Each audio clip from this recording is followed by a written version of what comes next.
हरे कृष्णा। नमो विष्णुपदाय कृष्णप्रेष्ठाय भूतले श्रीमते भक्तिवेदांत स्वामिनिति नामिने। नमस्ते सारस्वती देवे गौरवाणी प्रचारिणे निर्विशेष शून्यवादी पाश्चात्य देशतारिणे। जय श्री कृष्ण चैतन्य प्रभु नित्यानंद श्री अद्वैत गदाधर शिवासादि गौर भक्तवृंद। हरे कृष्णा कृष्णा कृष्णा हरे हरे, हरे राम राम राम हरे हरे। हरे Krishna. So welcome to the fourth day of this course, Demystifying Raganuga Bhakti. So I'll do a very quick recap of what we have seen yesterday. So yesterday we discussed about, after completing the description of Ragatmika Bhakti, which is the Bhakti which is practiced by the Vrajavasis, and within which we saw two types of Ragatmika Bhakti, Kama Rupa Ragatmika Bhakti and Sambandha Rupa Ragatmika Bhakti. And we also saw that those devotees who try to mold their own devotional service following in the footsteps of the Vrajavasis, they are called as Raganuga Bhaktas. So in this context, we tried to understand Raganuga Bhakti on the platform of Ragatmika Bhakti, based on the understanding of Ragatmika Bhakti. We saw that how from these two types of Ragatmika Bhakti, there are two types of Raganuga Bhakti also. Those who are followers of the Kama Rupa Ragatmika Bhaktas or the Gopis of Vrindavan, they are called as Kama Rupa Raganuga Bhaktas or Kamanugas. And those who are the followers of Subal, Sridama, Nanda Maharaj, Mother Yashoda, Raktak, Patrak, in the rasas of Dasya, Sakya and Vatsalya rasas, they are called as Sambandha Rupa Raganuga Bhaktas or Sambandhanuga Bhaktas, like that. So then we discussed the qualification for Raganuga Bhakti. So the qualification for Raganuga Bhakti that we saw was greed. Tesham bhavaptaye lubdo bhaved atra adhikaravan. So those who have an intense greed to follow in the footsteps of the Vrajavasis of Vrindavan, that greed is the qualification for Raganuga Bhakti. Just like faith or Shraddha is the qualification for starting Vaidhi Sadhana Bhakti, in the same way Lobha or greed is the qualification for starting Raganuga Bhakti, Raganuga Sadhana Bhakti. And what are the symptoms of this greed? We saw that the symptoms of this greed are that the intelligence no longer starts processing based on the scriptures. So a natural mentality of a Vaidhi Sadhaka is that any situation he is put in and he has to respond to that situation, he will think, what do the scriptures say about it? How should I respond? What does Bhagavatam say? How will my Guru Maharaj respond to this situation? How will the sadhus respond to this situation? Guru, Sadhu, Shastra. So his response will be guided by Guru, Sadhu and Shastra every time he is put in a particular situation. Whereas a Raganuga Sadhaka will start thinking, how will the Vrajavasi whom I am trying to follow, how will he respond to this situation? So basically the value system slightly changes.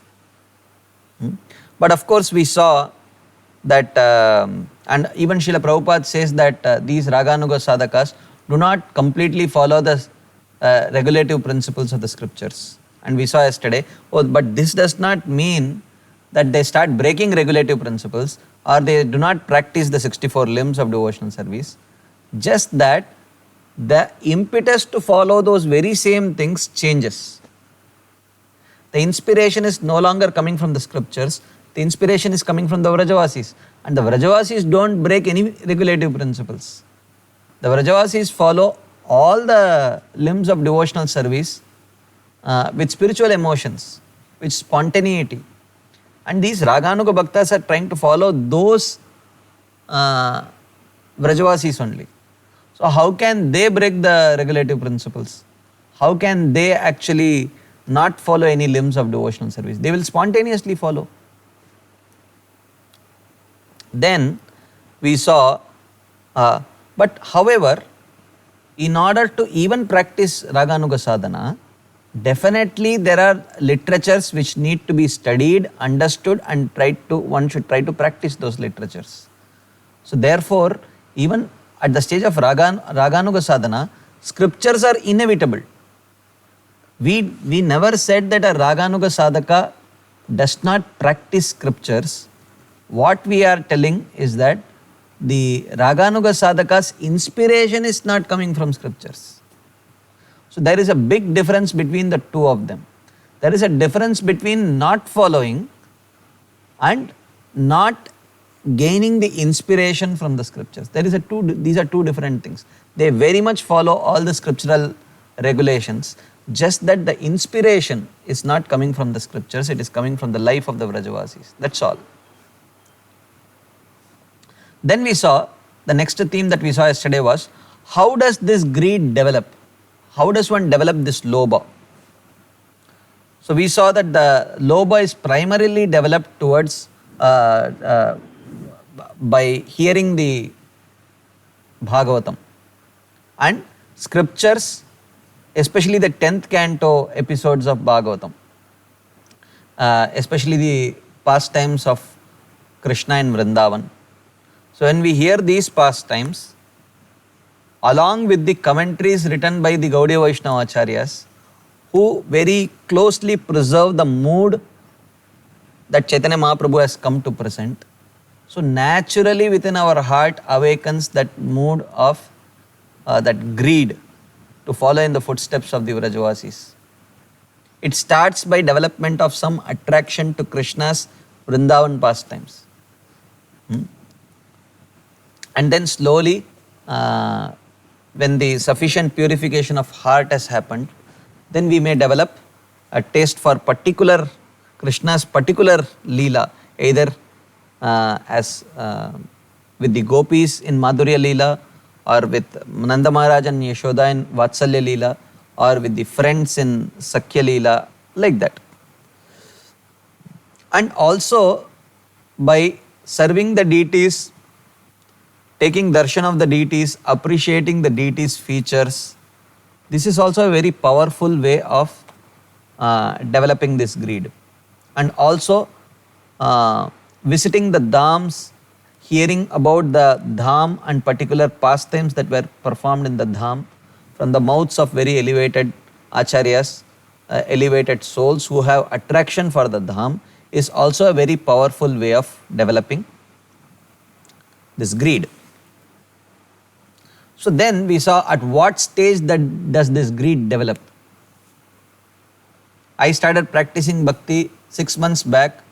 Today can I think that I have greed? So it is mentioned that the greed develops not before Nishtha.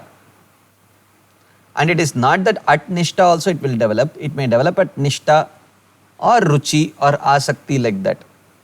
But bare minimum requirement is Nishtha. And we saw Nishtha is characterized by absence of these 5 obstacles to attaining steady practice: Laya, Vikshepa, Apratipatti, Kashaya and Rasaswada. So if you are constantly troubled by sleep, if you are constantly troubled by distraction, if you are constantly troubled by lack of taste in performing devotional activities, if you are constantly troubled by past bad habits, and if you are constantly troubled by inability to focus on devotional practices when an opportunity for sense gratification is there, then we have not yet reached the stage of Nishtha. Even if it may not be constantly, it could be occasional also. Occasionally we may be troubled by past bad habits. It's not that in every Bhagavatam class we feel sleepy. Once in a while we may feel sleepy. Once in a while we may feel sleepy during japa. Once in a while we may feel distracted while practicing any of the devotional limbs. Once in a while when there is an opportunity for a very powerful sense gratificatory opportunity, we may get distracted. But at the stage of, and these kind of distraction, sleep, lack of taste is all a symptom of the presence of Rajogun and Tamogun. And at the stage of Nishta and later, the influence of Rajogun and Tamogun is significantly destroyed. Tada rajastamo bhava kamalobhadayasche chetayate ranaviddam sthitam sattve prasidati. So therefore, at that stage, we are not affected by our practice of bhajan. It's not that 24 hours we don't feel sleepy at all. It's not like that. But that sleep or distraction will not affect our steady practice of bhajan. That's what it means. So if we have reached this stage, then it is possible for us to develop that kind of greed. But if we are troubled by anarthas and these kind of obstacles, then if we may seemingly have a great attraction for the Vrajavasis and their love for Krishna, it is not bad, it is very good. But that does not mean we are qualified for practicing Raganuga sadhana. That is what we should understand.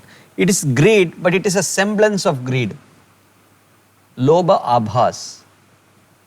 But lobha abhas is not bad. So the shadow will gradually become the real object. It will become the real greed. We need not destroy it. We have to work on our anartha nivritti. When the anartha nivritti is accomplished, then automatically that the real greed will, lobha abhas will become lobha. Like that. So therefore, one who understands this prerequisite for starting the Raganuga sadhana will never be misled by the semblance of greed. And he may not think that semblance of greed to be real greed. Like that. Then we discuss that a Raganuga sadhaka, when this greed appears, then he is no longer dependent on the guidance of the scriptures. Whereas a Vaidhi sadhaka is dependent on the guidance of the scriptures till he reaches the stage of bhava. Vaidha bhakti adhikari tu bhava avirbhavana avadhi atra shastram tata tarkam anukulam apekshate. This is what Srila Rupa Goswami says. We saw this also yesterday. Then, so this is where we ended our discussion yesterday. So today we will start from the 10th topic onwards. So now we will discuss how a person, a devotee who has reached the stage of Nishta, whose practice of devotional service is not affected by this laya, vikshepa, apratipatti, kashaya and rasaswada, how his Vaidhi bhakti transforms into Raganuga bhakti. Naturally, organically, without force feeding. How it happens, that's what we will see now. So, devotees at the stage of Nishta, when they start diligently studying Srimad Bhagavatam and other literatures like Chaitanya Charitamrita which echo the conclusions of Srimad Bhagavatam, when they start diligently reading those scriptures and respectfully when they start hearing about various incarnations, like for example in the second canto there is Lord Narayan, in the third canto there is Varahadev, and in the fourth canto there is Prishni Garbha who appears to Dhruva Maharaj. Like that there are so many incarnations. Seventh canto there is Narsingha Dev, ninth canto there is Matsya Dev, and in the eighth canto there is Kurma, Lord Ajita, then Lord Hari. So many incarnations come in the first 9 cantos of Srimad Bhagavatam. Lord Ram comes in the 9th canto. So when they respectfully hear about the pastimes of all these various incarnations, they are very much attracted to the Supreme Personality of Godhead. But when they reach the 10th canto and when they start hearing the Vrindavan pastimes of Krishna, and especially when they read those pastimes through the eyes of our Gaudiya Vaishnava Acharyas like Srila Prabhupada, through his commentaries, then they start thinking, this, I have heard so many pastimes of so many incarnations, but nothing can compare with Krishna's pastimes in Vrindavan. It is so sweet, it is so charming. So, like that, the person starts feeling naturally, spontaneously. And this fire is fueled by the commentaries of the Acharyas, who give such beautiful insights into these pastimes that it naturally awakens a very deep attraction for Vrindavan, Vrajavasis, and Krishna in Vrindavan. Okay. And then they start eagerly reading books like Krishna book, and by the descriptions of Krishna in Krishna book and 10th canto of Srimad Bhagavatam, they are completely struck by the sweetness of Krishna, and they are also completely captivated by the innocent love of Vrajavasis towards Krishna. And then in Krishna book and in Srimad Bhagavatam, they constantly hear Srila Prabhupada and the other Acharyas glorifying the Vrajavasis' love for Krishna. This intensifies their attraction to that flavor of love that the Vrajavasis have towards Krishna. And sometimes when they come together with other devotees, they other like-minded devotees, they very eagerly discuss these pastimes of Vrindavan with them. And then they ask each other, what is your favorite pastime? And then the other person asks, what is your favorite pastimes? And then they discuss those pastimes, and then they take great joy. And at other times they read books like Bhakti Rasamrit Sindhu, like we are reading. And this sharpens their devotional insight. This gives them a very good vision of seeing and understanding the pastimes of Vrindavan. Then they read Chaitanya Charitamrita with a fresh understanding of Lord Chaitanya's teachings and pastimes. And then when they read Chaitanya Charitamrita, then they get a beautiful perspective of Srimad Bhagavatam again. Then their attraction and appreciation for the Krishna's pastimes in Vrindavan enhances by reading Chaitanya Charitamrita. Then they hear Srila Prabhupada speaking about Chaitanya Mahaprabhu's conclusion of the Siddhanta. What is Chaitanya Mahaprabhu's conclusion? So Prabhupada constantly quotes, Aradhyo Bhagavan Vrajesha Tanayas Tadhama Vrindavanam Ramya Kachid Upasana Vrajavado Vargenaya Kalpita Srimad Bhagavatam Pramanam Amalam Prema Pumarto Mahan Shri Chaitanya Mahaprabhor Matamidam Tatradaro Nappara. So, this is a verse which is written by a great Vaishnava Acharya by the name Srinath Chakravarti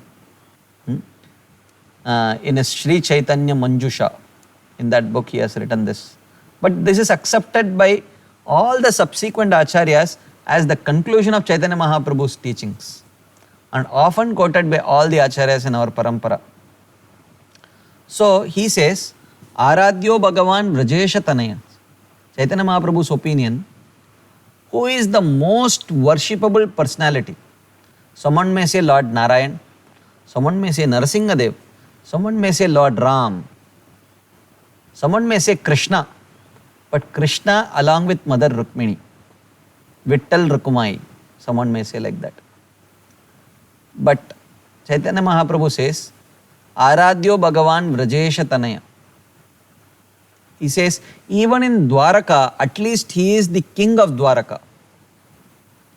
But in Vrindavan, The Vrajavasis like to appreciate him as the son of Nanda Maharaj. Vrajesha, the Lord of Vraja is not Krishna. The Lord of Vraja is Nanda Maharaj. And Krishna is the son of Nanda Maharaj.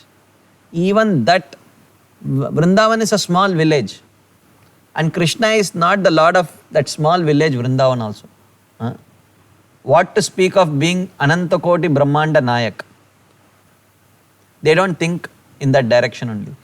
He is not even the Lord of Vrindavan. Even that much Aishwarya, they don't give to Krishna. Tad Dhama Vrindavanam.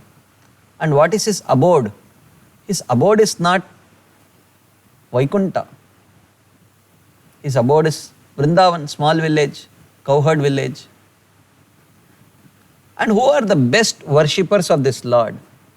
Ramya Kachid Upasana Vrajavadu Vargenaya Kalpita. The topmost worshippers of Krishna are the gopis of Vrindavan. They are our idols. What is the proof? Srimad Bhagavatam Pramanam Amalam. The spotless proof of these eternal truths is Srimad Bhagavatam, which means that is our literature. We mold our life according to the conclusions of Srimad Bhagavatam. And what is the goal prescribed by Srimad Bhagavatam? Prema Pumarto Mahan. The greatest goal of human endeavor is to achieve love for this personality, Krishna.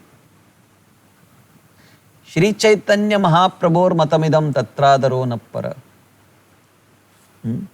This is the opinion of Chaitanya Mahaprabhu, and we have great respect and reverence for these conclusions presented to us by Chaitanya Mahaprabhu. So when they hear Srila Prabhupada speak and emphasize these principles presented by Chaitanya Mahaprabhu, the conclusions of Chaitanya Mahaprabhu, their appreciation for Vrindavan, their appreciation for Krishna in Vrindavan, their appreciation for the Vrajavasis, and especially amongst Vrajavasis, their appreciation for the gopis increases more. The vast majority of these devotees acknowledge. But even amongst those who have reached the stage of Nishtha, many of them, after hearing Krishna's pastimes from the 10th canto, they may say that yes, of all the incarnations, Krishna's pastimes are unique. They may accept. But still, they may hear it, they may discuss it, but that's all. They may not be moved to do anything more than that.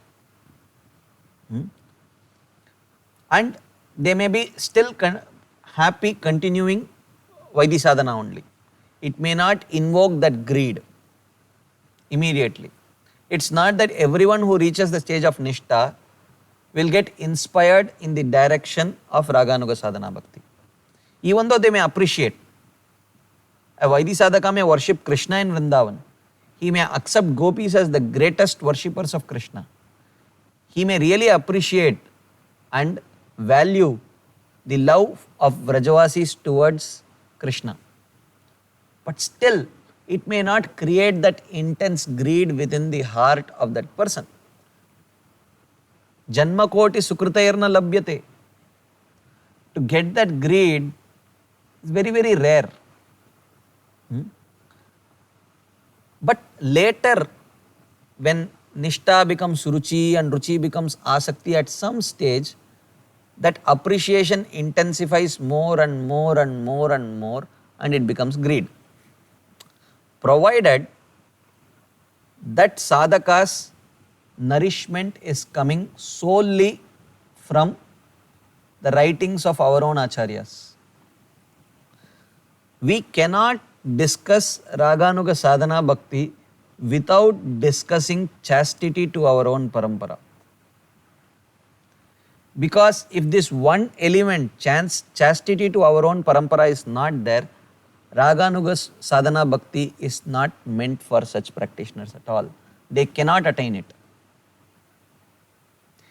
We cannot allow, because the more closer we come to the goal, the more narrow the path becomes.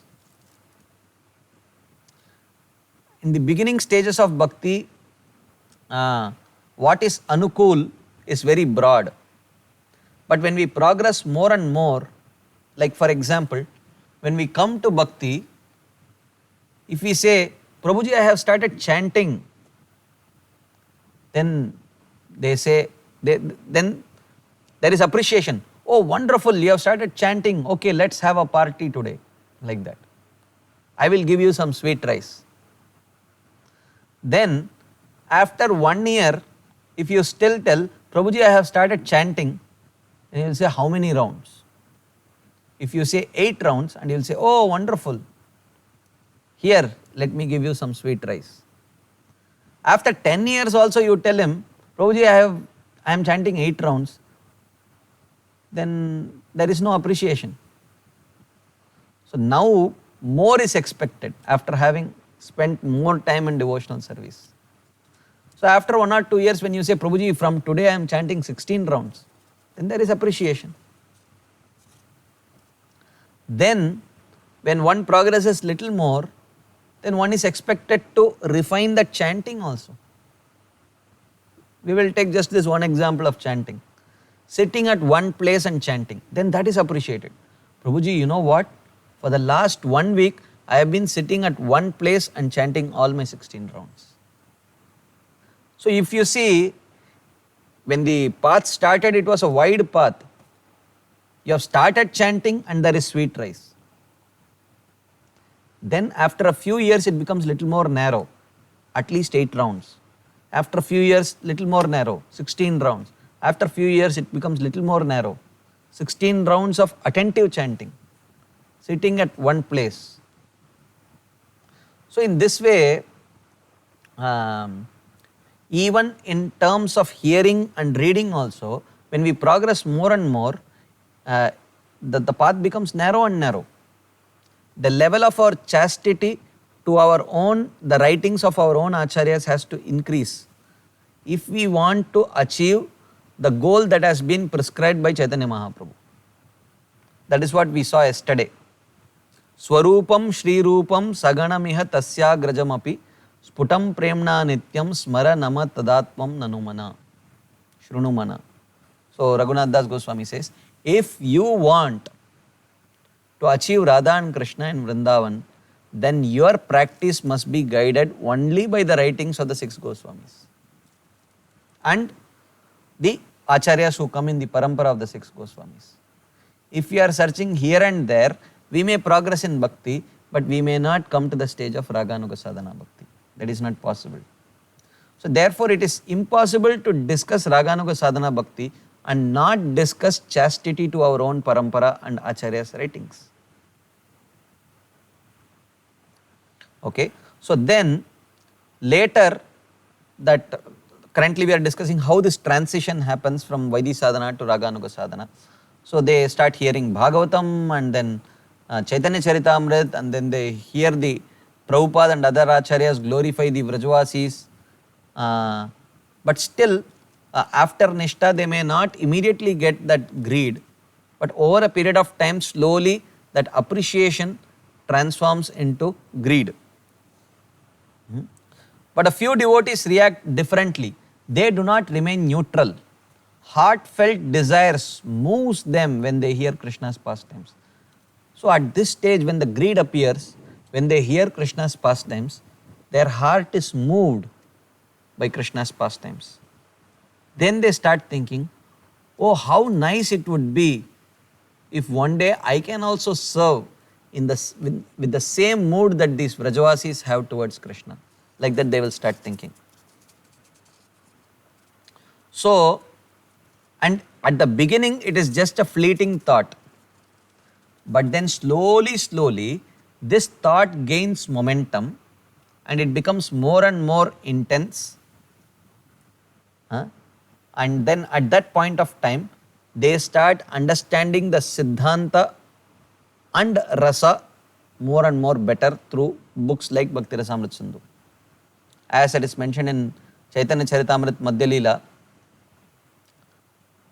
Krishna Tattva, Bhakti Tattva, Prema Tattva Sar, Bhava Tattva, Rasa Tattva, Leela Tattva are.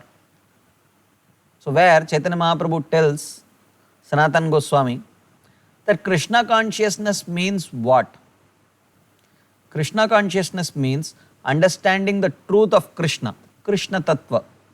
Ete cham sakala pumsam Krishnastu Bhagavan Swayam. Indrari Vyakulam Lokam Ridayanti Yuge Yuge. Like that. Understanding who is Krishna and what is the speciality of Krishna with respect to all the other incarnations of Krishna. That is one aspect. Bhakti Tattva, what is the nature of Bhakti? Ahaituki apratihata yayatma suprasidati. Anyabhilashita shunyam jnana karmadya navritam anukulyena Krishna anushilanam bhakti ruttama. What is anukulya? What is Krishna anushilanam? What is anyabhilashita shunyam? What is jnana karmadya anavritam? How do we practice this? What are the obstacles to practicing this? Understanding all of that through books like Bhakti Rasamrita Sindhu, Srimad Bhagavatam, like that. Third is Prema Tattva. What is the Prayojan? What is this Prema Prayojan? Prema Pumarto Mahan. What is that? One tries to understand. Then Bhava Tattva. What is the preliminary stage of this Prema? What is this Bhava? How does one achieve this? How it becomes the goal of the sadhaka? Kriti sadhya bhavet sadhya bhavasa sadhana bida. Nitya siddhasya bhavasya prakatyam hridi sadhyata. So he understands this Bhava Tattva. Rasa Tattva. Siddhantastu abedepi Shrisha Krishna Swarupayoho. Rasena utkrishyate Krishna Rupam. Esha Rasastitihi. He understands the speciality of Krishna in relationship with the rasas. What are the various rasas with which one can relate with Krishna? What is the science of this rasa as presented by Srila Rupa Goswami in books like Bhakti Rasamrita Sindhu, Ujjvala Nilamani, like that. He tries to understand that. And Leela Tattva, with the understanding of the Siddhanta and Rasa and Krishna Tattva, he tries to understand the various Leelas of Krishna. And with that understanding, when he hears the Leela, then he can identify, oh, here this devotee is responding in this way. Oh, he is experiencing Sattvika Bhav. Oh, this is Anubhav. Oh, this is Sanchari Bhav. Oh, Mother Yashoda is becoming angry here on Krishna. So the person thinks, oh, even devotee becomes angry. So he does not get that doubt. Oh, this anger is not born out of Rajogun. This anger is born out of Prema. This is a Sanchari Bhav which is seen in Vatsalya Rasa. Like that, when he starts seeing Leela, he will see the Krishna Tattva, Rasa Tattva, Bhakti Tattva, Prema Tattva, Bhava Tattva, all those Tattva he will be able to see. Krishna Tattva, Bhakti Tattva, Prema Tattva Sar, Bhava Tattva, Rasa Tattva, Leela Tattva are. So in this way, when he becomes more and more endowed with the right kind of understanding, he receives the eyesight to see the pastimes and appreciate them in the right mood. Finally, they can no longer hold it to themselves. They realize that yes, it is reality. I am getting helplessly drawn towards the Vrajavasis, and I am getting helplessly drawn towards Vrindavan, and I am getting helplessly drawn towards Krishna in Vrindavan. What should I do? They approach their spiritual masters and they start revealing their heart to their spiritual master. And they say, my dear Gurudev, this is what I am experiencing. Can you please guide me? And the spiritual master, when he hears this, he becomes extremely pleased, because this is perfection. This is the proof that the process works. This is the proof that if we follow in the footsteps of our acharyas, success is guaranteed. So he starts understanding the sincerity and the advancement of his disciple. So the Guru starts gauging, is it real? Is he moving in the right direction? Is he mature enough to handle this? So he is happy, but at the same time he wants to gauge the disciple's qualification. So when after gauging it, when the Guru becomes satisfied, yes, here is a qualified person, I am very happy about it, then the Guru starts giving him suitable instructions according to his level of qualification. In other words, even though Vrajabhakti is spontaneous, no one should enter this Vrajabhakti whimsically. One should do so only under the direction of a Guru. In fact, at the stage of Raganuga Bhakti, the role of a Guru is much more indispensable than even in the path of Vaidhi Sadhana Bhakti. So, in this way, the practitioner of Vaidhi Sadhana Bhakti, he gradually progresses from the stage of Vaidhi Sadhana to Raganuga Sadhana. So, in this way, the transition is very gradual. Even though we have discussed this transition in about 15-20 minutes, but this transition could take a few years actually. A few years after the person has reached the stage of Nishtha. But to reach the stage of Nishtha in itself may take decades actually. Or in some cases, if we may not have a very favorable conducive environment and association, it may take even 1 or 2 lifetimes also. So therefore, this transition is gradual and one should not hastily rush and presume that I have already reached that stage, like that. So now we are going to discuss a very important subject matter.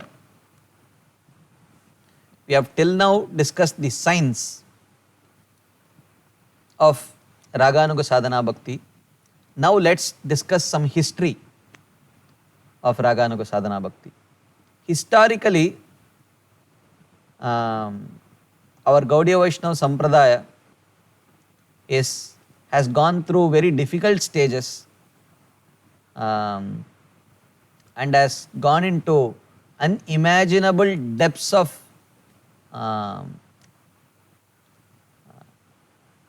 despair, and because of devotees, people prematurely taking to the path of Raganuga Sadhana Bhakti.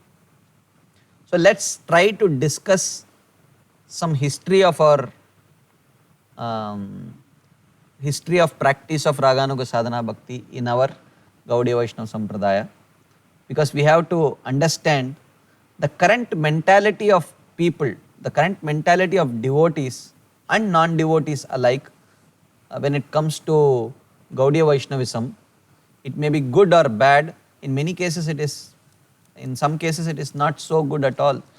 There is a reason to it, why it happened, what activities shaped the mentality of those who are perceiving Gaudiya Vaishnavism. So this we will try to understand in this section. A very, very important thing to understand. Because we are not going to talk about any third person. We are going to talk about you and me.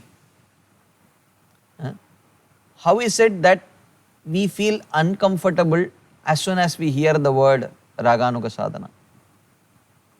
Why? There is a history to it. And we will try to understand this history briefly. And we will try to see if we can, if our understanding and appreciation of this path enhances. The purpose of discussing this history is so that we can develop, we can remove the taboos, unnecessary taboos which may be there within our heart, and we can develop a real appreciation of the path of Raganuga Sadhana Bhakti. So that is the purpose with which we are going to discuss this history of Raganuga Sadhana in Gaudiya Vaishnavism. So first we have to understand the history starts with Chaitanya Mahaprabhu, and even before Chaitanya Mahaprabhu, Krishna himself. So we will read a small excerpt from Chaitanya Charitamrita to understand this. Prema rasa niryasa karite aswadan, raga marga bhakti loke karite pracharan. So Krishna in Vrindavan, he thought, I am so happy enjoying these pastimes with these Vrajavasis. There is nothing that gives me more pleasure than having pastimes with these Vrajavasis. I should go. Why should the people of this material world be deprived of this ecstatic love that the Vrajavasis have for me? I want to go down and preach. Prema rasa niryasa karite aswadan. I want to taste this ecstatic love that the Vrajavasis are experiencing in loving me. And not only do I want to taste, Raga Marga Bhakti Loke Karite Pracharan. I want to preach this love. I want to preach this love in this material world, so that people of this material world can also experience the same love that these Vrajavasis have for me. So this is Krishna in Vrindavan thinking. So in that mood he comes as Chaitanya Mahaprabhu. So Prema rasa niryasa karite aswadan, raga marga bhakti loke karite pracharan. He wanted to descend and spread this path of raga bhakti. Raga bhakti means bhakti in the mood of the Vrajavasis towards Krishna.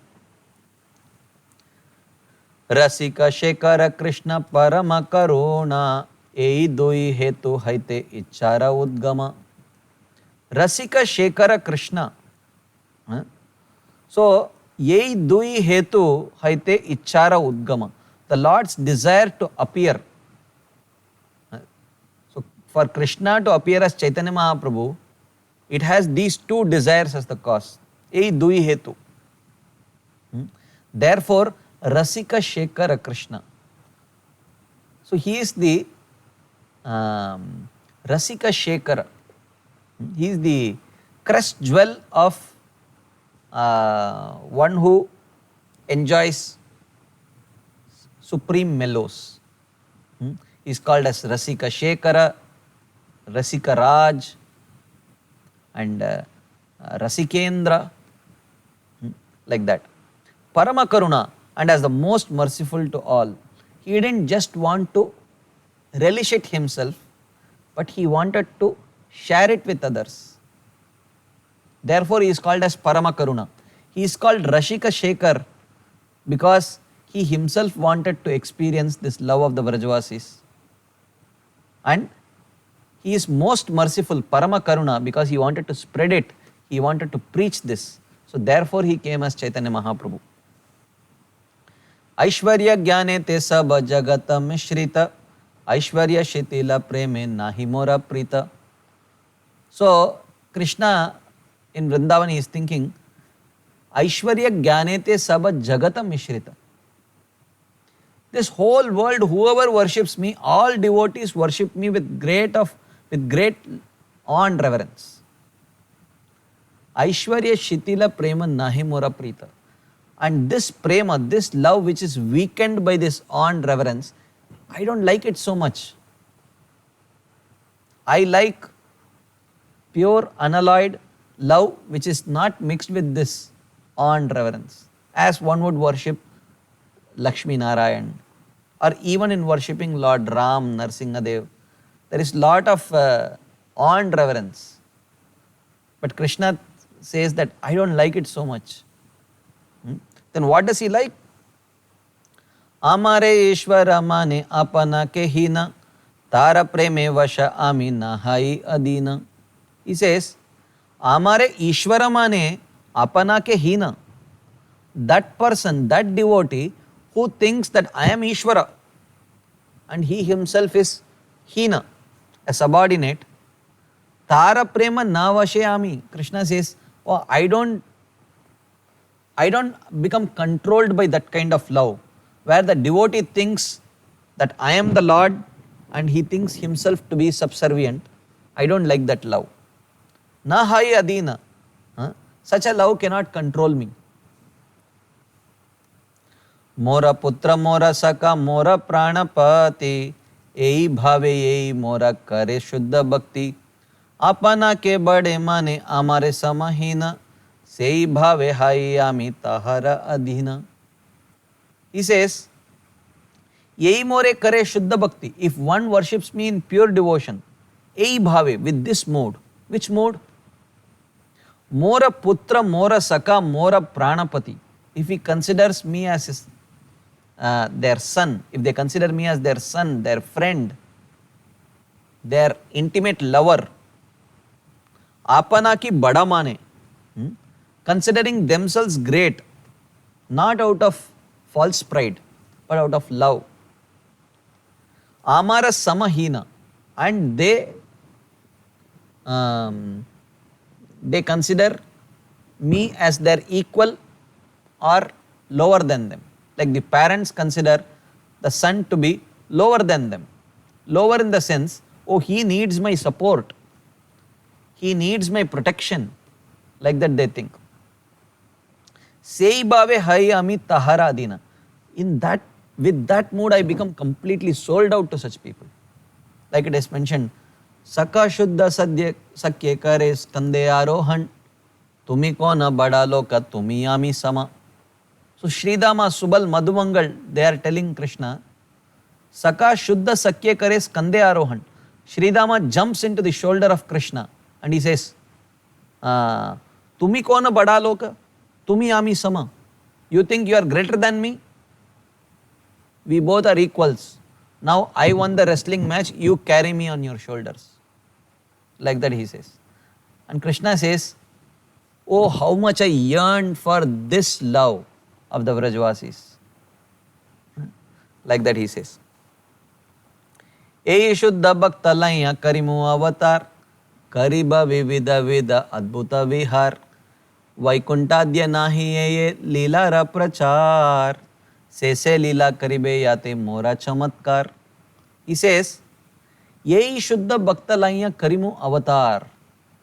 So Vrindavan Krishna is thinking that along with this Subal, Sridama, Madhumangal, Mother Yashoda, Nanda Maharaj, Radharani, Lalita Devi, Vishaka Devi, Rupa Manjari, Lavanga Manjari, and all these great devotees, Karimu Avatar, I will descend.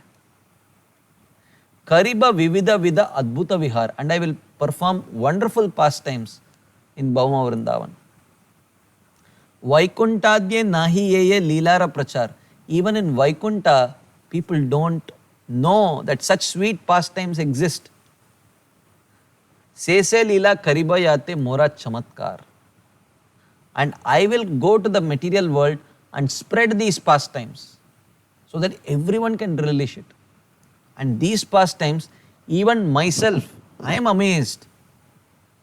What to speak of my expansions such as Lord Narayan? They are amazed. Parampadam Bhushana Bhushanangam.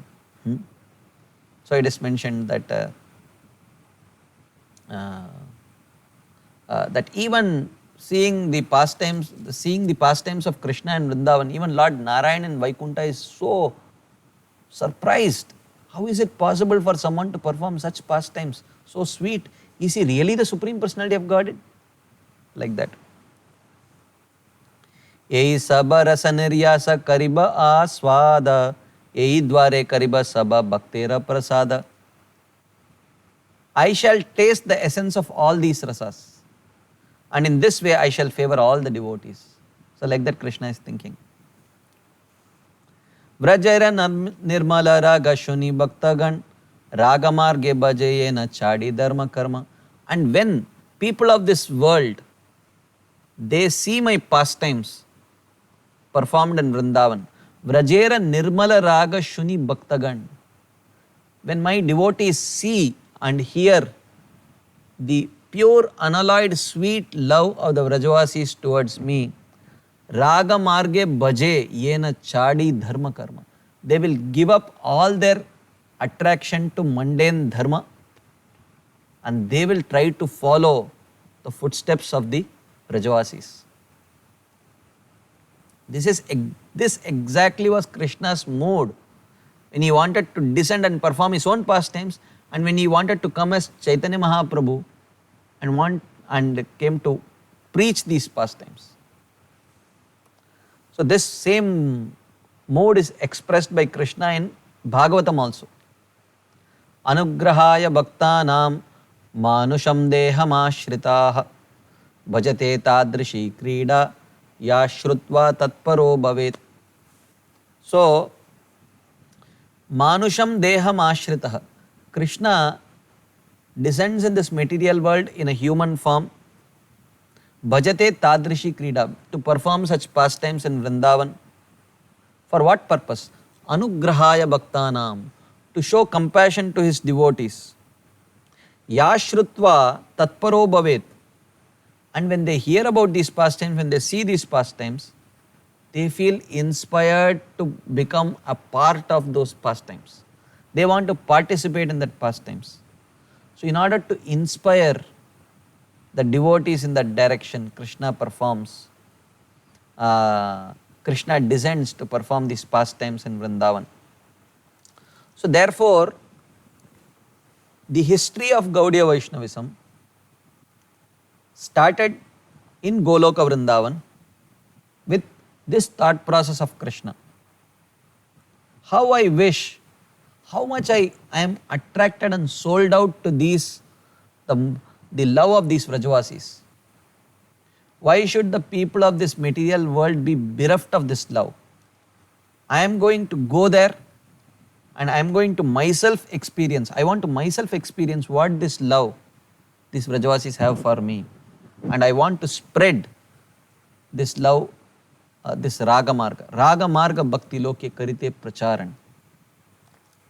So, and in this mode, so this mood results in two things. One is Krishna descends himself along with Govardhan, Yamuna and the 12 forests of Vrindavan along with Radharani, Lalita, Vishaka, Mother Yashoda, Nanda Maharaj, Sridama, Subal, Madhumangal, with all of them he descends himself to perform these pastimes, and he also appears about 4500 years later as Chaitanya Mahaprabhu to show how in the mood of a devotee he can experience the love of Vrajavasis, love that the Vrajavasis had for Krishna, especially the love that Radharani had for Krishna, and also to spread that love amongst all people. Chaitanya Mahaprabhu also descended. So the history of Gaudiya Vaishnavism starts with Krishna, and along the way Chaitanya Mahaprabhu also comes with the same mood to not just the history of Gaudiya Vaishnavism. The history of Gaudiya Vaishnavism is the mood of Krishna and Chaitanya Mahaprabhu to spread the Raga Marga, the love of the Vrajavasis towards Krishna in Vrindavan. But historically, if you see, the guru of our Srila Prabhupada, Srila Bhaktivedanta Swami Srila Prabhupada, that is Srila Bhakti Siddhanta Saraswati Thakur, has been historically criticized. And the same criticism is there on our Prabhupada also. That Bhakti Siddhanta Saraswati Thakur did not follow Chaitanya Mahaprabhu. He didn't come to spread Raga Bhakti. He was just teaching Vaidhi Sadhana Bhakti. This was the accusation. Historically, until the present day, even now when you go to Vrindavan or Puri, there are people, there are devotees who still criticize Bhakti Siddhanta Saraswati Thakur, and in that line they criticize Srila Prabhupada also. That your Guru Maharaj and your Guru's Guru, they did not teach Raganuga sadhana. They taught only Vaidhi sadhana. So therefore, what is the root of this criticism? Is this criticism true?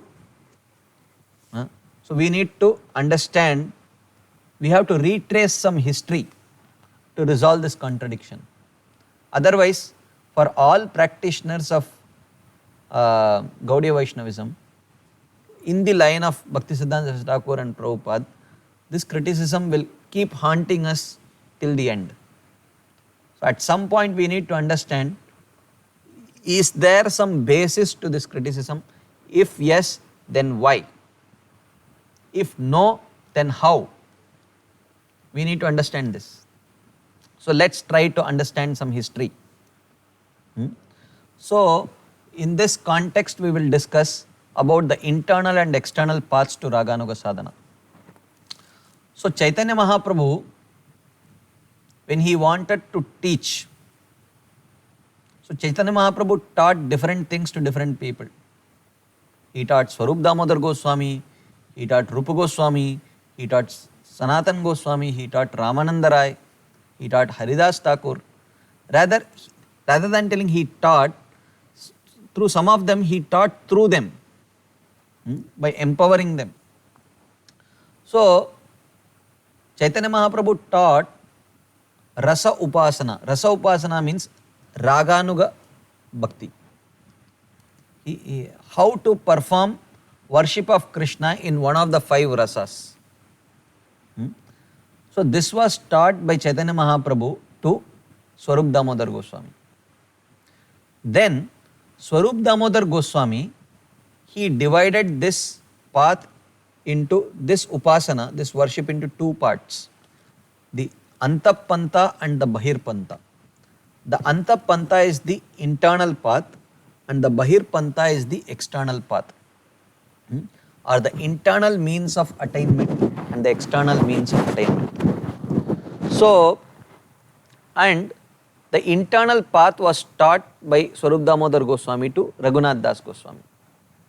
And the external path was taught to Vakreshwar Pandit, another of the dear disciples of Chaitanya Mahaprabhu. And Raghunath Das Goswami wrote about this internal path to progressing in Raganuga sadhana in books like Manas Siksha. He wrote them.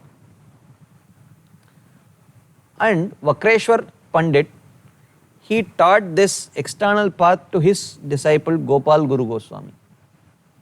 And Gopal Guru Goswami taught this external path to his own disciple Dhyan Chandra Goswami.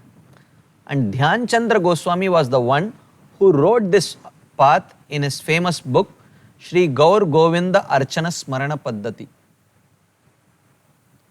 So the book for the internal path is primarily books written by Raghunath Das Goswami, especially Manas Siksha. And the book for the external worship is Shri Gaur Govinda Archana Smarana Paddhati. So one can progress on the path of Raganuga sadhana either by practicing the external path or the internal path. Both are bona fide paths. So now we have to examine the nature of these 2 paths in order to properly understand and appreciate the history.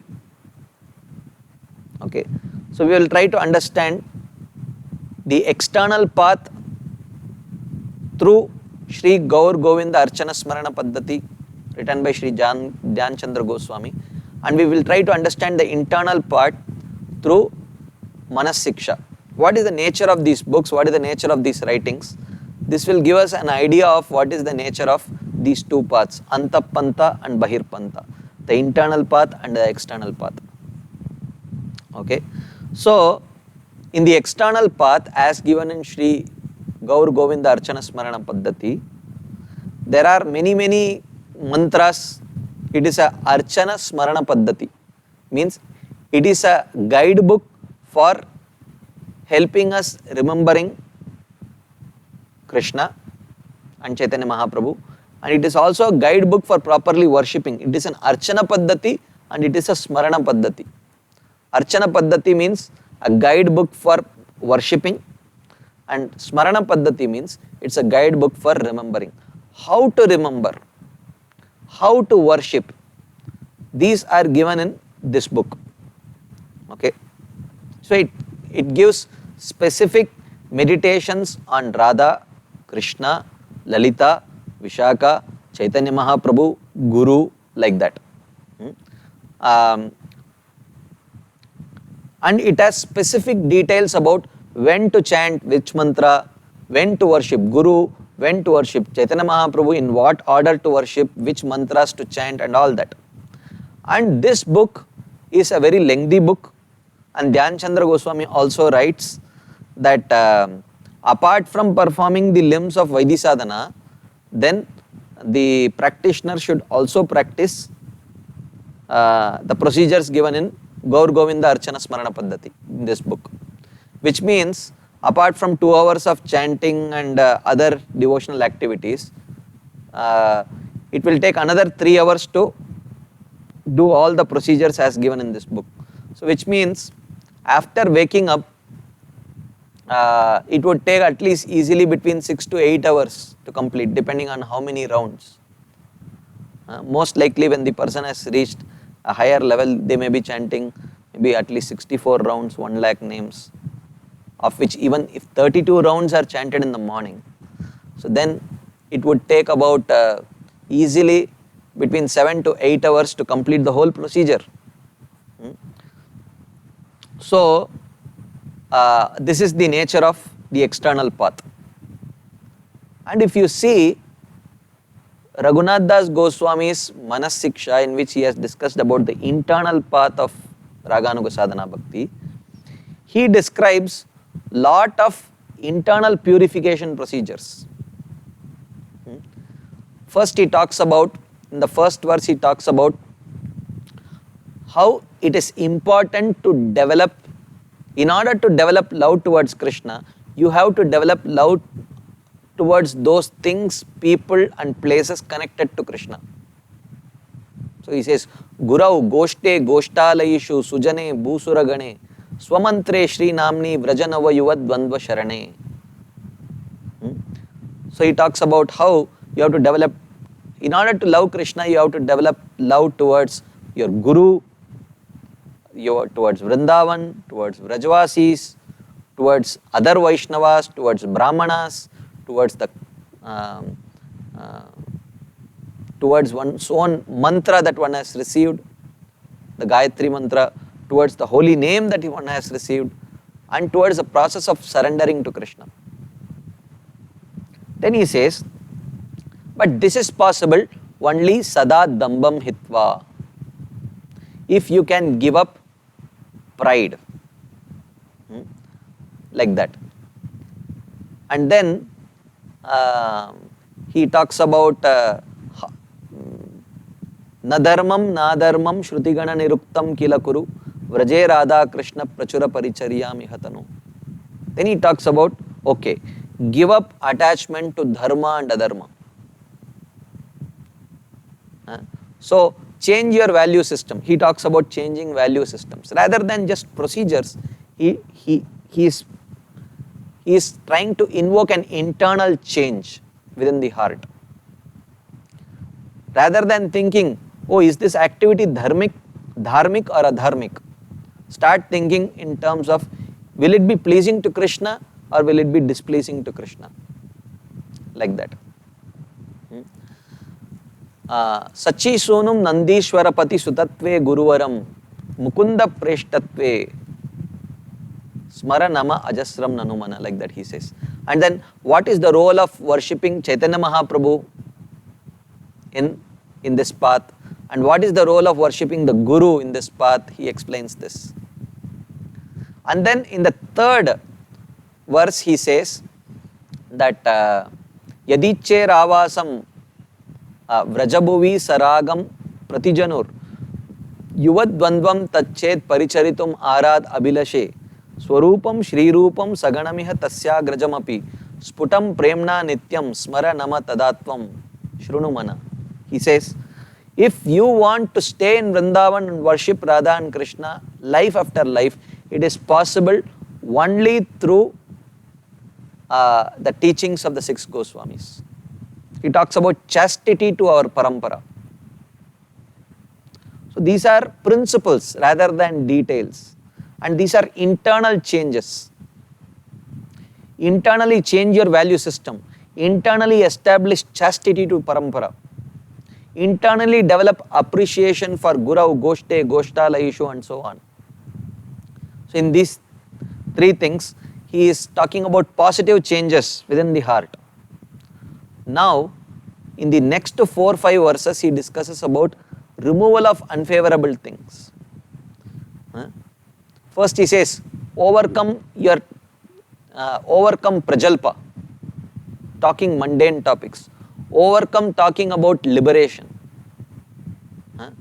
And give up your attachment to worshipping Lakshmi Narayan and develop attachment to worshipping Radha and Krishna. So he starts from grosser obstacles and goes to subtler and subtler obstacles. Okay, once you have overcome these 3 obstacles of prajalpa, muktikata and an attachment to worshipping the other incarnations of the Lord, then you have to work on lust, anger, envy, greed, illusion and pride. So you have to overcome these 6 enemies. So he says, Gale, what is the means of overcoming these 6 enemies? Gale badva hanyeham iti bakabid vartmapagane kurutvam futkaran. He says, call out loudly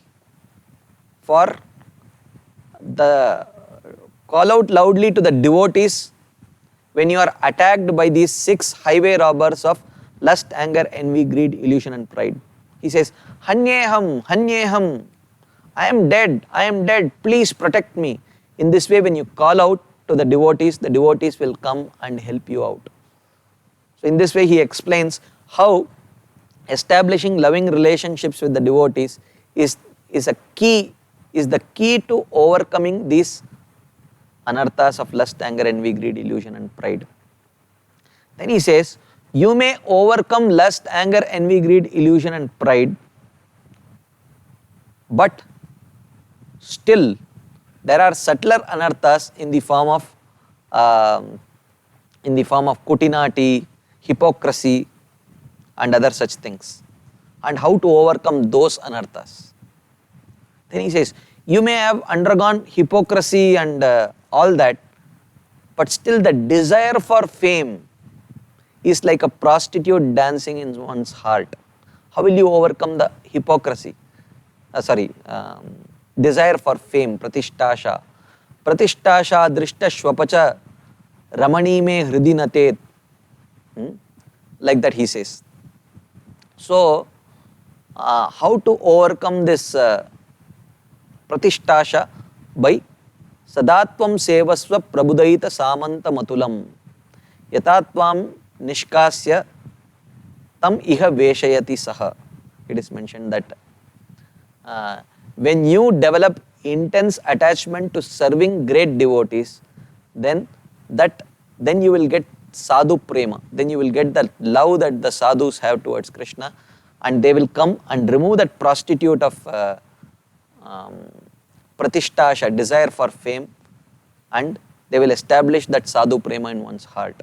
Like that, if you see this transition in Manasiksha, he talks about internal change. How to make that internal change so that our heart becomes qualified to develop that greed, which is essential for Raganuga sadhana. So actually Manasiksha is a prerequisite to practice that Bahirpanta which was given to Vakreshwar Pandit. So when the heart becomes purified by practice of Manasiksha, then one becomes qualified to practice the Bahipanta which was given to Vakreshwar Pandit, and from Vakreshwar Pandit to Gopal Guru Goswami, from Gopal Guru Goswami to Dhyan Chandra Goswami, like that. So, but the problem is, it is not very explicitly given in this Bahipanta, the Gaur Govinda Archana Smarana Paddhati, that these kind of prerequisites are needed. Even though during the time of Gopal Guru Goswami and Dhyan Chandra Goswami, it was understood, it was known and it was practiced. But Sakale Neha Mahata Yogo Nashta Parantapa. But over a period of time, these standards were diluted and over a period of time completely forgotten only. So they thought anyone who comes to Krishna consciousness or the path of Gaudiya Vaishnavism, he should be taught Gaur Govinda Archana Smarana Paddhati, and he should be encouraged in the path of Raganuga Sadhana, because that is what Chaitanya Mahaprabhu came to give. So therefore the problem comes. Even though both the internal path given by Raghunath Das Goswami and external path given by Vakreshwar Pandit, both emphasize Guru, both emphasize the holy names, both emphasize the mantras, both emphasize worship of Radha and Krishna, both emphasize meditation on Lalita, Vishaka, Rupa Goswami, etc. But then the difference is that the external path is more detail oriented, what to do, what to chant, when to chant, how to chant and all those things. And the internal path is more about internal change that is needed. And the Manasiksha has only 11 verses, it's a small book. You can't even call it as a book, it is just like an Ashtakam or a Dashakam. There are only 12 verses, of which the 12th verse is Falashruti. In essence, only 11 verses. So there is not much detail, but the essence is given of how you internally progress from the beginning stage of faith to the stage of prema. So the internal path does not elaborate on such details, but being mostly about the deep inner changes of motive, drive and desire that occur within as the path is traversed. It talks about giving up prajalpa, lust, anger, illusion, etc., fame, adoration, hypocrisy and other such obstacles. The path mainly emphasizes on inner purification. But the external path does not explicitly talk about these things, therefore it is very easy to misuse this path.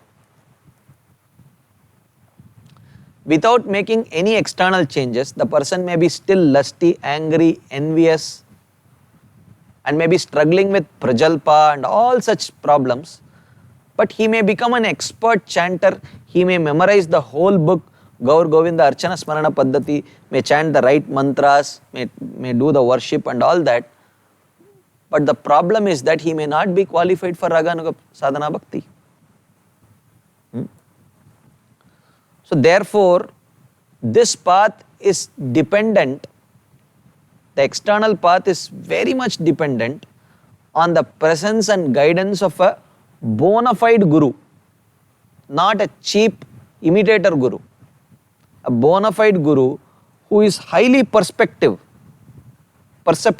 He can clearly see what is going on in the heart of this disciple, and he is scrupulously honest.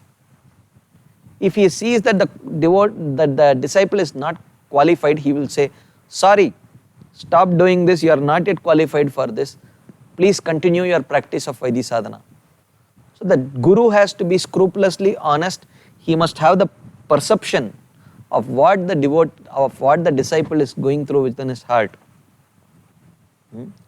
And also, if you see, the external path cannot be practiced by householders.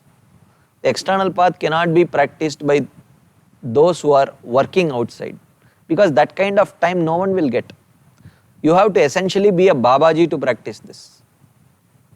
But Raganuga Sadhana, through the procedures given by Raghunath Das Goswami, can be practiced by anyone. Because it does not involve such lengthy procedures and it involves only internal changes. So therefore, the inner path by its very nature cannot be, and most importantly, the inner path can never be imitated. And no one would even want to imitate it because it is so difficult. For how long we can act humble?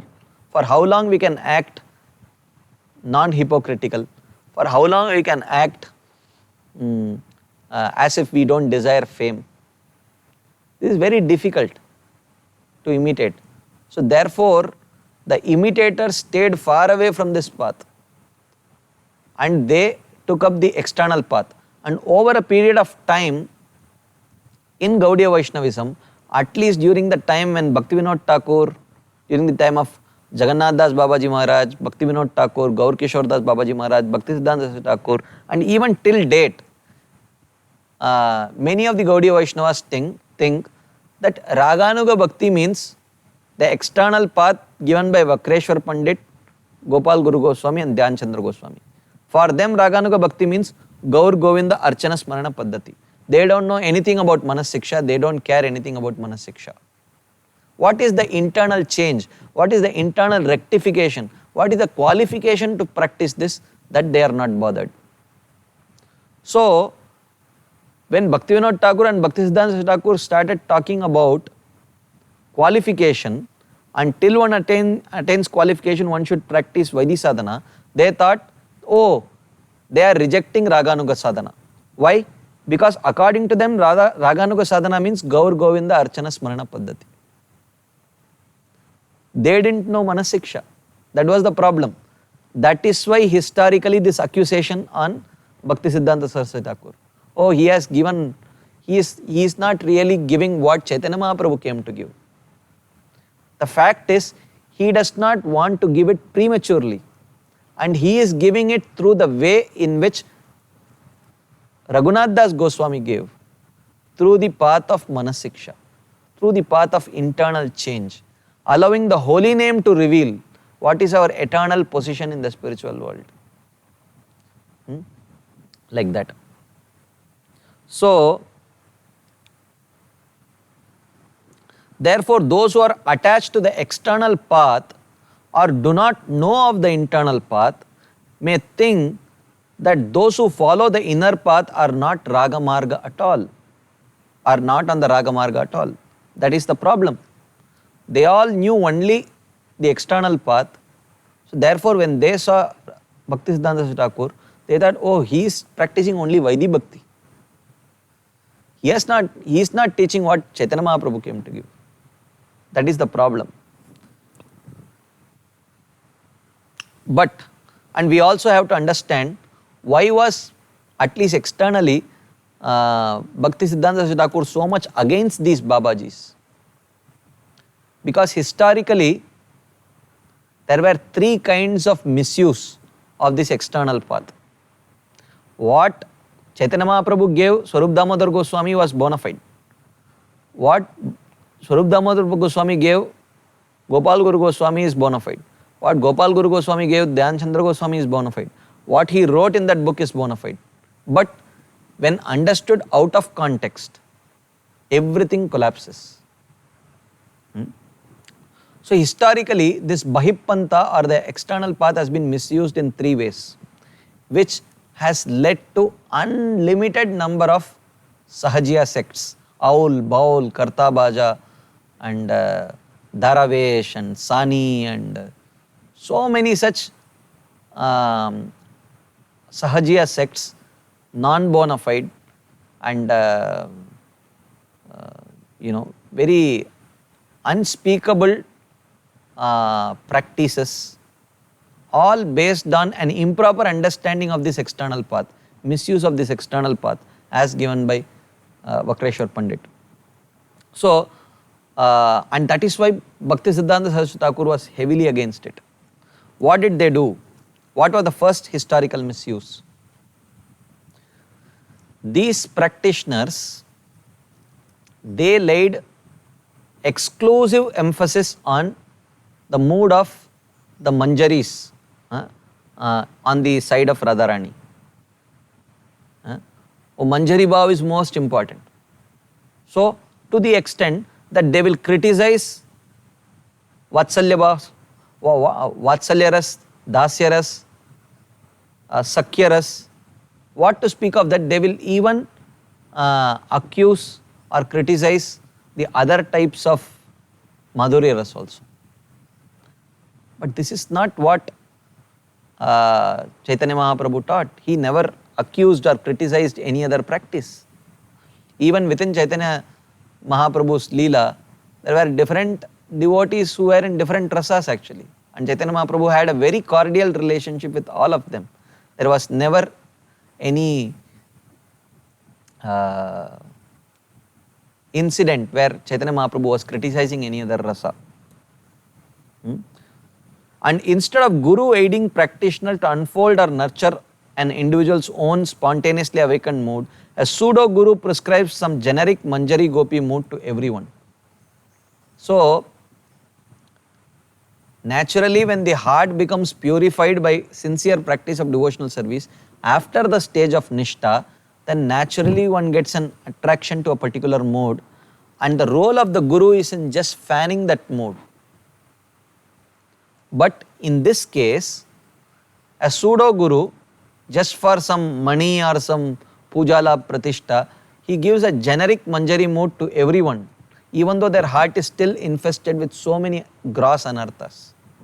So this is the first historical misuse of exclusive emphasis on the Manjari Bhav and a pseudo Guru giving the same Manjari Bhav to everyone. The second historical misuse was by emphasizing this Raganuga Bhakti to be solitary bhajan. So go to a solitary place and meditate. But even Rupa Goswami, Sanatana Goswami did not do this. They were actively involved in preaching also. They were actively involved in temple construction also. They were actively involved in various other things to spread the movement. Then when did this whole thing change? Who changed it? So they say that Raganuga Sadhana means solitary bhajan. Even the Ragatmika Bhaktas did not do this. So therefore, according to them, a preacher, even a preacher of Krishna consciousness or a teacher of Krishna consciousness is disqualified from practicing this path. Why? He is not doing solitary bhajan. And householders can never do this. But this is not true. Most of the associates of Chaitanya Mahaprabhu were householders only. And the third historical misuse, the third historical misuse is that according to them, the role of a guru is just to give the Siddha Pranali mantra. Oh, this is your Siddha Deha. This is your name, this is your dress, and this is your service to Krishna. Like that. This is the only role of the guru. But this is not true. There are many other literatures written by the Goswamis which clearly indicate that at every stage, the disciple has to consult with the guru to see if he is moving in the right direction. But this injunction has been traditionally and historically rejected by these pseudo gurus and their pseudo disciples. So what is the result? The result was that unfortunately they made this whole Siddha Pranali thing into a big farce, where a pseudo spiritual identity was given by a pseudo spiritual master to a pseudo disciple. And that kind of a pseudo spiritual identity has no value, because neither does the spiritual master know what is the real identity of this personality, nor does this person who is receiving it, his heart is filled with so much anarthas that it is like receiving milk in a vessel which has 100 holes. What can he receive? And on top of that, it is a poisoned milk, because the pseudo guru does not know really what is the position of his disciple in the spiritual world. So therefore, most unfortunately, over a period of time, this perverted form of the external path was only accepted to be Raganuga Sadhana, and the internal path was comfortably forgotten. Because the external path is very easy to imitate. So therefore, over a period of time, Raganuga sadhana means external path. Bahip Panta, Vakreshwar Pandit, Gopal Guru Goswami, Gaur Govinda Archana Smarana Paddhati, Siddha Pranali. These are the things which were connected to Raganuga sadhana. But Manasiksha, no one knows. Raghunath Das Goswami's, what he taught, no one knows. Bhakti Siddhanta Saraswati Thakur, oh, he taught only Vaidhi sadhana, not Raganuga sadhana. This is the history behind it. So now, how do we resolve this controversy surrounding this? So, did Bhakti Siddhanta Saraswati Thakur really teach only Vaidhi sadhana? So tomorrow when we start discussing, we will start discussing from the teachings of Bhakti Siddhanta Saraswati Thakur. What did he teach? And we briefly saw through some 6-7 verses of Manasiksha how these teachings were constantly emphasized by Bhakti Siddhanta Saraswati Thakur in his teachings. So this theme we will discuss little elaborately tomorrow. And then we will move on further to understand about the practice of Raganuga sadhana. How is Raganuga sadhana actually practiced? What are the do's and don'ts? How to identify, or whether it is identifiable or not. All these things we will discuss in detail when we come to discuss tomorrow. So thank you very much for your patient listening. It was a wonderful experience sharing these wonderful teachings of Srila Rupa Goswami with all of you. Srila Prabhupada ki jai, Srila Rupa Goswami Pad ki jai, Shri Bhakti Rasamrita Sindhu ki jai. Hare Krishna.